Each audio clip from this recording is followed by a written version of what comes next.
While the crypto market sold off recently, everything else around this market is up in a huge way, including, of course, tokenization and stablecoins. Tokenized RWA value is up 10.5% across the board, 30 almost $4 billion. Stablecoins also up almost 5%, 293 almost $294 billion. But also when it comes to public networks, RWA value is up 12+% in the last 30 days. We just added another $1 billion to this value, and we are now well over $21+ billion. And yes, of course, across the board, when it comes to transfer volume and even stablecoin transfer volume, we are seeing a huge boom. 109 point almost $6 billion for RWA 30-day transfer volume, up almost 38% in the last 30 days. Stablecoin 30-day transfer volume, 3.59 trillion, up 14% nearly in the last 30 days.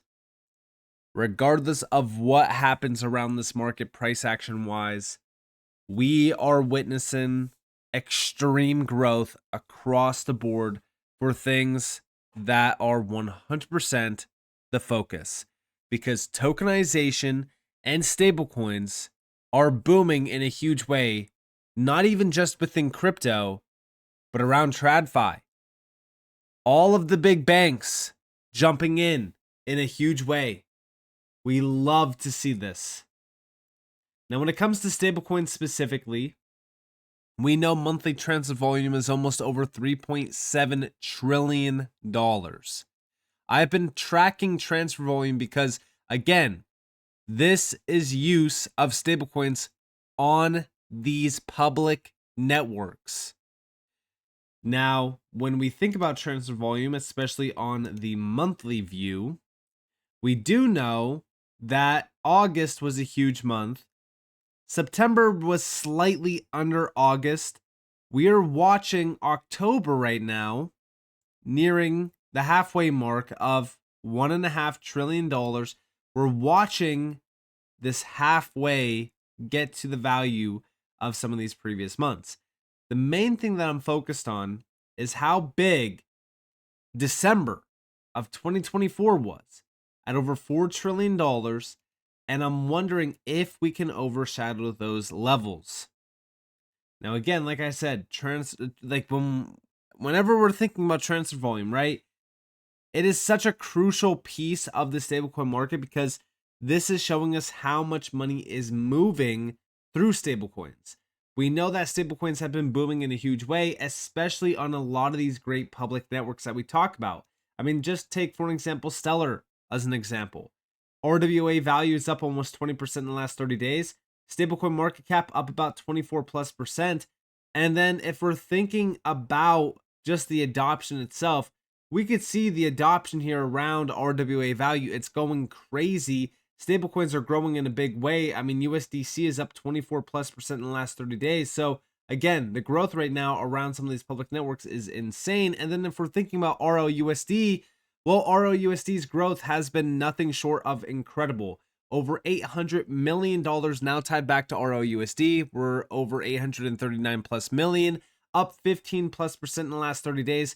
Monthly transfer volume up 60, almost 4% at almost $5.6 billion.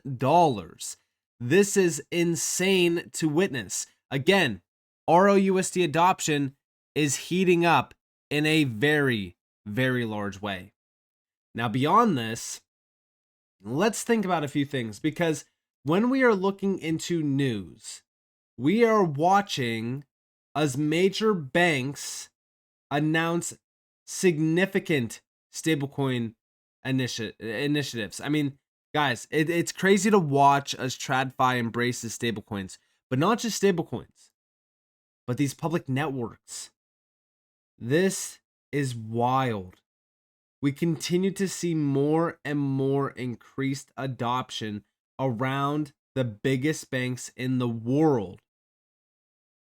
I said back in August of 2023, we are going back 2+ years ago. I asked the question, how do I envision what's coming? Every single major bank, every single major nation, every single dollar, everything will be tokenized, is essentially what I said.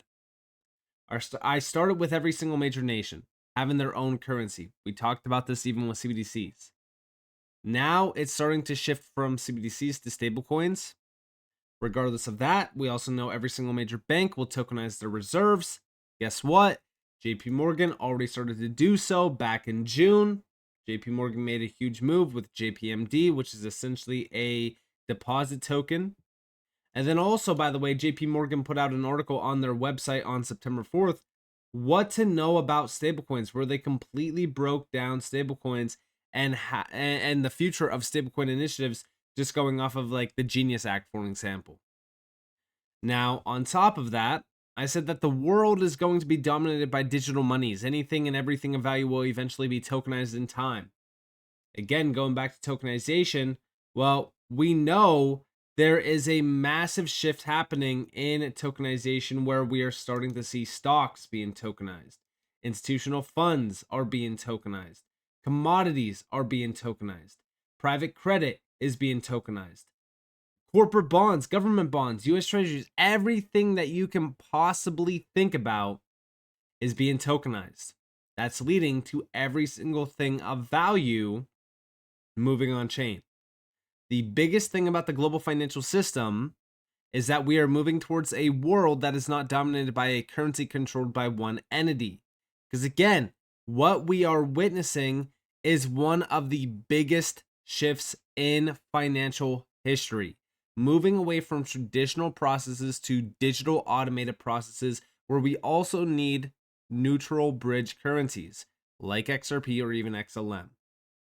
Now, what's crazy about all of this is Subjective Views recently posted a video clip on X, and we have new. A few days ago, during a fireside chat at the Federal Reserve's Community Bank Conference, U.S. Treasury Secretary Scott Bessent urged community bankers to go on the offense by embracing emerging technologies like blockchain and stablecoins to reclaim market share from larger institutions. He highlighted that major banks such as JP Morgan Chase and Bank of America are unlikely to serve the broader ecosystem of small businesses and local needs, so community banks could white label their own stablecoins. Bessent also tied this to attracting younger customers and boosting financial literacy, noting that crypto and stablecoins are drawing in new demographics that traditional big banks may overlook. Check this out.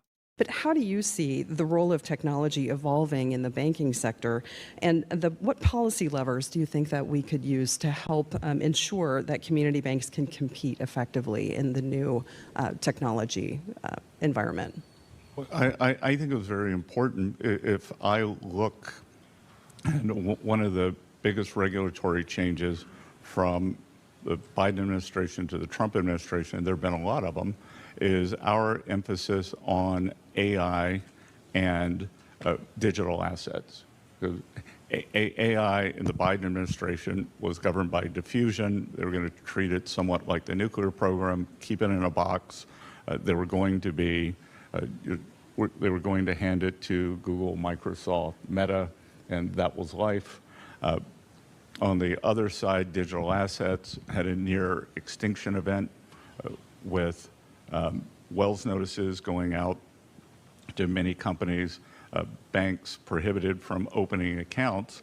And I think the fact that we're creating, the term is sandbox, where there's a lot of experimentation, where there are a lot more offerings, and for community banks not to be locked in, that they have to use like one of three dominant service providers, that for a wider range, supply will push down price, choice will inform. Community bankers are, and the owners, whether they're family-owned banks, whether the shareholders are usually in the vicinity, and I think that they will be laser focused on the new technologies. And just like with the credit card companies, I think that new payment rails will exist, And I think we have to make sure that it's open for everybody. JP Morgan, Bank of America may have their own stable coin, but I think it's very easy, and you'll hear, you have two great participants, that you will hear that for community bankers to join together, whether it's in some kind of a cooperative program, whether, but you can private label these under your own name, and it doesn't necessarily have to increase deposit beta. The other thing, because we value community banks, we are going to make sure that any new regulation is done in a safe, sound, and not abrupt manner. That there will be a transition and everyone will be able to understand it and participate in it.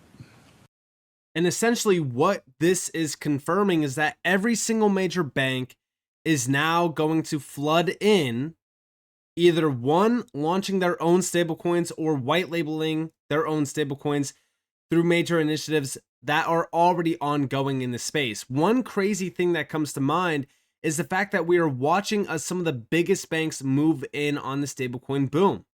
We know that recently on October 9th, Citi just backed stablecoin firm Bank. And if this firm does sound familiar to you, well, it should, because this is the same firm that was interviewing Monica Long, the president of Ripple, back in early 2025 regarding how big banks were tapping into Ripple.